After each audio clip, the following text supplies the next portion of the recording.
너가 쓰는 나의 신앙일기 TV 데일리 큐티 나무향기입니다. 오늘 함께 묵상할 성경 본문은 마태복음 26장 47절에서 56절입니다. 말씀하실 때 12 중에 하나인 유다가 왔는데 대제사장들과 백성의 장로들에게서 파송된 큰 무리가 칼과 몽치를 가지고 그와 함께 하였더라. 예수를 파는 자가 그들에게 군호를 짜 이르되 내가 입맞추는 자가 그이니 그를 잡으라 한지라. 곧 예수께 나와 라삐여 안녕하시옵니까 하고 입을 맞추니 예수께서 이르시되 친구여 내가 무엇을 하려고 왔는지 행하라 하신대 이에 그들이 나와 예수께 손을 대어 잡는지라. 예수와 함께 있던 자 중에 하나가 손을 펴 칼을 빼어 대제사장의 종을 쳐 그 귀를 떨어뜨리니 이에 예수께서 이르시되 내 칼을 도로 칼집에 꽂으라. 칼을 가지는 자는 다 칼로 망하느니라. 너는 내가 내 아버지께 고야 지금 12군단 더 되는 천사를 보내시게 할 수 없는 줄로 아느냐. 내가 만일 그렇게 하면 이런 일이 있으리라 한 성경이 어떻게 이루어지겠느냐 하시더라. 그때 예수께서 무리에게 말씀하시되 너희가 강도를 잡는 것과 같이 칼과 몽치를 가지고 나를 잡으러 나왔느냐. 내가 날마다 성전에 앉아 가르쳤으되 너희가 나를 잡지 아니하였도다. 그러나 이렇게 된 것은 다 선지자들의 글을 이루려 함이니라 하시더라. 이에 제자들이 다 예수를 버리고 도망하니라. 주 예수님께서 겟세마네 동산에서 제자들과 함께 있을 때 가룟 유다가 대제사장들과 백성의 장로들에게서 파송된 큰 무리를 이끌고 왔습니다. 주 예수님은 제자들과 자주 겟세마네에 와서 기도하셨기 때문에 가룟 유다도 그것을 알고 있었습니다. 가룟 유다는 주 예수님과 함께 기도하던 장소를 배반의 장소로 바꾸었습니다. 그는 무리들과 군호를 짰습니다. 그가 입맞추고 인사하는 사람을 잡으라는 것이었습니다.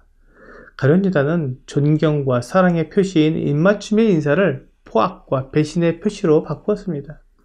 그는 주 예수님이 누구신지 정확히 알지 못했습니다. 그가 주 예수님께 인사하면서 라삐여 안녕하시옵니까 라고 말한 것을 보면 그는 주 예수님을 평범한 라삐로 보았음을 알 수 있습니다. 그렇기 때문에 자기 마음에 들지 않는 한 엉터리 선생을 옥에 가두거나 매를 맞게 하는 것은 괜찮다고 생각했을지도 모릅니다. 하지만 대제사장들과 백성의 장로들은 주 예수님을 두려워하였고 그들에게 위협이 되는 분을 그냥 내버려둘 수 없어서 죽이기로 이미 결정을 하였습니다.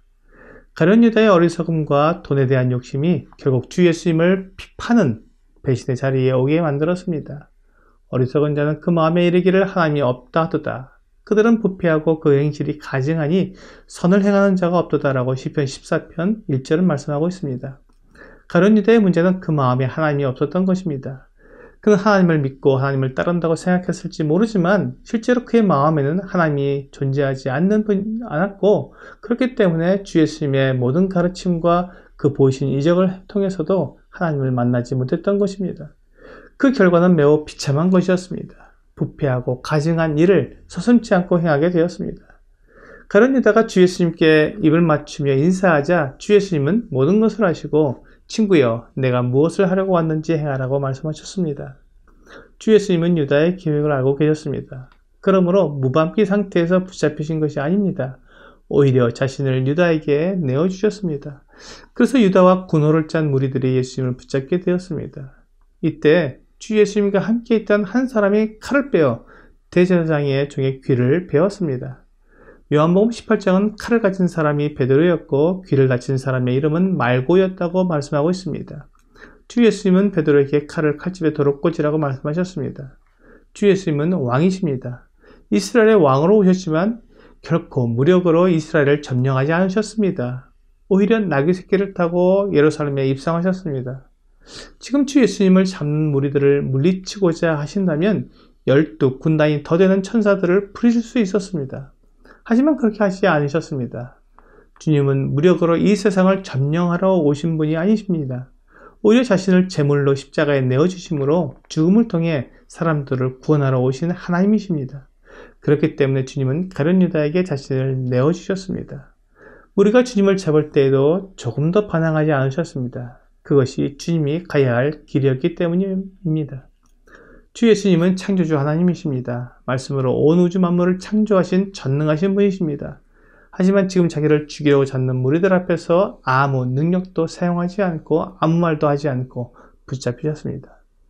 이사야 53장 7절은 그가 곤욕을 당하여 괴로울 때도 그의 입을 열지 아니하였으며 마치 도수장으로 끌려가는 어린 양과 털 깎는 자 앞에서 잠잠한 양같이 그의 입을 열지 아니하였다라고 말씀하셨습니다. 주 예수님이 어떻게 잡히시고 어떻게 죽으실지 이미 700년 전에 기록해 놓은 것입니다.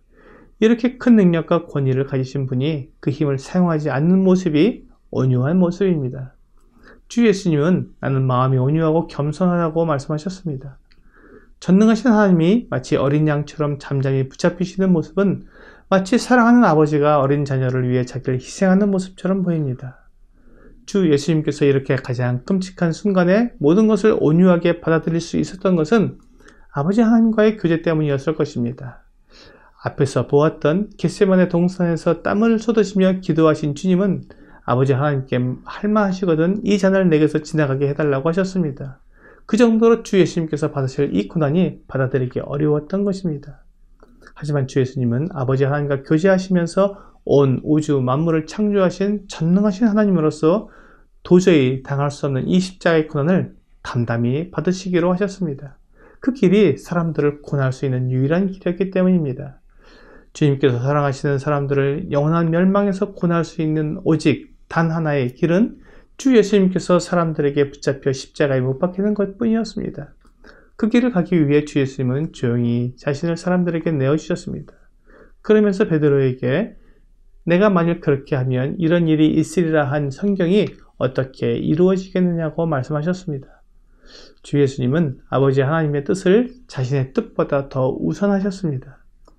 주 예수님은 아버지 하나님을 사랑하셨고 존중하셨습니다. 결코 아버지의 뜻을 거역하지 않고 따르셨습니다. 주 예수님은 아버지와 깊은 교제를 나누셨고 이제 순순히 그 뜻에 따르신 것입니다. 오늘의 적용 질문을 보겠습니다. 하나님께서 말씀하셨음에도 혹 순종하지 못한 것이 있습니까? 하나님께서 말씀하신 것은 모두 성경에 기록이 되어 있습니다. 그러므로 우리가 하나님의 말씀을 듣지 못하고 알지 못해서 순종하지 못한다는 말은 할 수 없습니다. 주 예수님도 성경에 기록된 하나님 아버지의 말씀에 순종하신 것을 보았듯이 우리도 성경에 기록된 하나님의 말씀에 철저히 순종해야 합니다. 그러기 위해서는 하나님께 기도하고 하나님과 깊은 교제를 나누는 것이 필요합니다. 오늘 하나님과 깊은 교제를 나누고 하나님의 뜻을 성경에서 발견하여 그대로 순종하는 여러분과 제가 되기를 주 예수님의 이름으로 기도합니다.